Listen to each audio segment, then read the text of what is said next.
Dear children, we are going to start next topic, poverty estimates today, but before, let me repeat some important points again as I explained in the previous lecture. First, about social exclusion.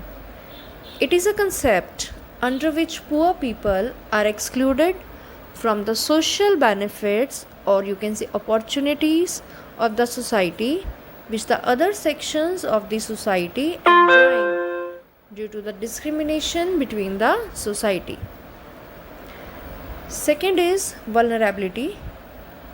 It is a measure which describes the greater probability of certain communities of becoming or remaining poor in the coming years, which is compared with different elements like education, health, job opportunities.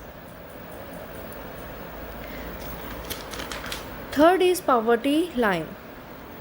Absolute poverty is the measure of the percentage of people living below the poverty line. It separates the poor with the non-poor. Non-poor means rich persons. Poverty line may be determined in terms of distribution of income and consumption expenditure. But consumption expenditure considered a best preferred parameter than income. Reason? Because income shows the capacity to purchase, but consumption reflects the actual use, or you can say actual expenditure on goods and services by an individual. Children, another point I explained about calorie requirement. The calorie requirement by rural people is 2400 calories per person per day, and in urban areas it is 2100 calories per person per day.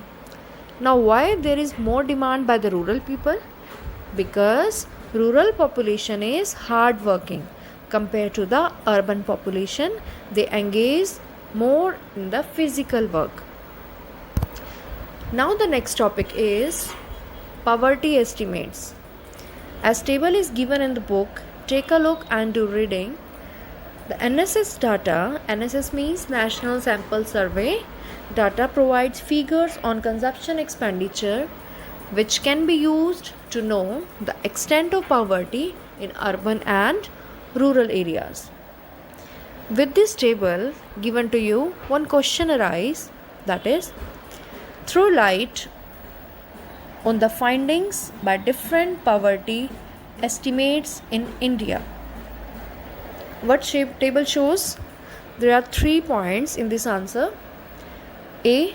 Poverty is more in rural areas than in urban areas in India. What this table indicates? Poverty is more in rural areas than in urban areas in India. Part B, or you can say point B, we have to write the proportion of India's population below the poverty line has fluctuated widely in the past, but the overall trend has been downward. C, third answer we have to write.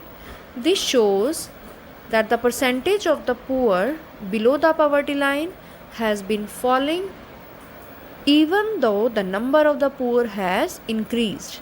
I repeat, what this shows? It shows that the percentage of the poor below the poverty line has been falling even though the number of the poor has increased.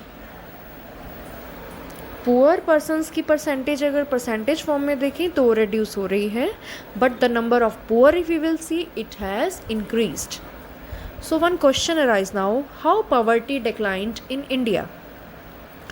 Poverty has been on the rise if we count the number of the poor. However, as percentage of people, it may be on the decline. Clear? One more question arises. Give one reason for the occurrence of poverty. गरीबी के लिए कोई एक reason बताएं. Because of unequal distribution of income, you can write, that is the answer for 1 mark.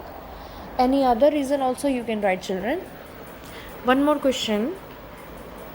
Is there a definite way to identify poverty completely? क्या कोई तरीका है जिसमें हम गरीबी को, पावर्टी को अच्छे से, पूरे तरीके से आइडेंटिफाई कर सकें अच्छे से? So the answer will be poverty can be described, it can be estimated, but there is no definite way to identify it as a whole. This is more so because there are varying degrees of poverty. Some are poor, some are less poor, non-poor, so many categories are available. The closest measure is the poverty line. As I explained, absolute poverty is the way through which poverty line is measured, which divides the people into poor and non-poor. But even that keeps changing with the changing prices of the commodities, raising standards of the living. So with this topic is completed, children. I hope everything is clear to you. Next we will meet with the next topic. Thank you.